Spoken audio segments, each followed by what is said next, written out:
በዛሬው ቪዲዮ እንዴት የጂሜል አካውንት ከስልካችን ላይ ማጥፋት እንደምንችል እናያለን። አዲስ ስልክ ገዝታችሁ የሰው ጂሜል ለማጥፋት የተቸገራችሁ ሰዎች ይህ ቪዲዮ ይጠቅማችኋል። እስከ መጨረሻው ድረስ ተከታተሉ።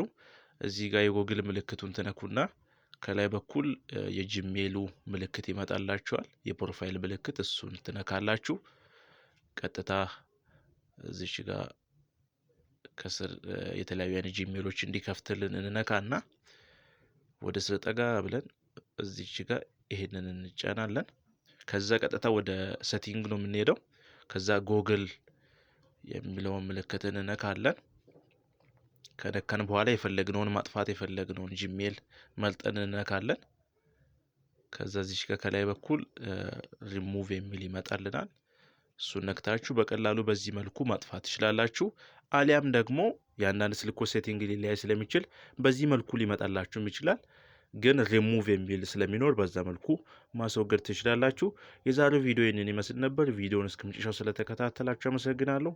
ቪዲዮውን ላይክ፣ ቻናላችንን ሰብስክራይብ ማድረጋችሁ እንዳይረሳ።